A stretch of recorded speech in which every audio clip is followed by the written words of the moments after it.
to guarantee that a woman will be happy with you?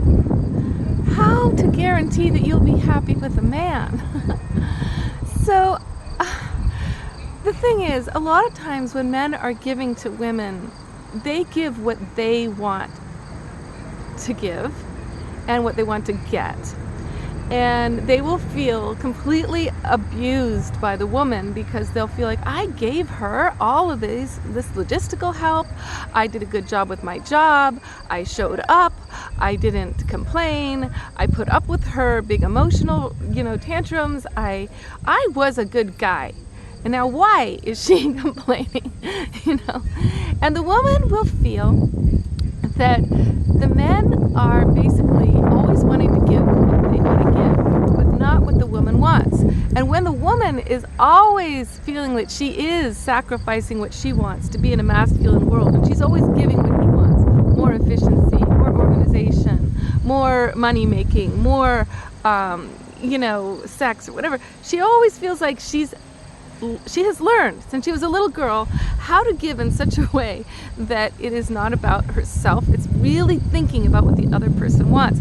So we women will feel like I just spent all this time with a friend, and anything emotional, anything that was above and beyond work and logistics, he was just like, that is just too much, right? So I'm wanting emotionality. I'm wanting to dance, to laugh, to tell stories, to connect in ways that feed my heart and soul. And he's like, but I already worked with you and I helped you make money, and that's good. And I'm like, you made money for yourself. You were making money alongside me. That had nothing to do with me. I made money next to you as a colleague. That didn't give anything on the upside of what the feminine wants. That was all masculine time. And he's like, I spent all day giving to you. No, he spent all day giving to himself and doing what he wanted to do on his terms, which is about organization, money, grounding. So the thing that's intense to really understand about the feminine is that we are in a feminine universe, in that the 95% of everything that we don't see is emotional. It's emotional. At least it's the vibration of feeling. Even if the emotions aren't clearly love or anger, it's a feeling level that is vibrating through all of these flowers and plants and the air and the wind and the sun and the music, And so if you're not going to give anything emotional, if you're not going to tap into your emotional self as a guy, you are not actually connected to the major energy of life force. And if you're only giving things that are logistical, mechanical, you're on the rind, the tiny rind of existence. You are not tapping into the big flow of energy.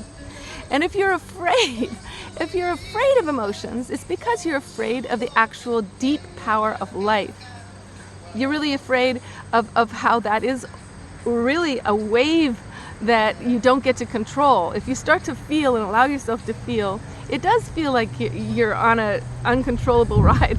But this world, it's funny because it's a combination of control and no control. Because actually, the interesting thing is, the more that you feel and you're conscious of your feeling and you direct your feeling, the more actual control you have over what happens. And if you go around robotically doing your job without any feeling level with her, you're going to have less control, and she's also going to ditch you. She's going to feel exhausted and drained, because when a man around a woman won't tap into the feeling level with her, like just like the feeling like two women friends, the way we feed each other with our joy and our gratitude and our smiles and our touches and our, it's emotional time that is building each other up. But if the guy is neutral to do his job and show that he's loyal to his own woman and he's just your colleague, blah, blah, blah, but he doesn't tap into heart emotional beingness, you can do that with your grandma. You can do that with any woman. You do not have to think that you can't be emotionally connected just because you're hanging out with a woman that's not going to be your sweetheart. So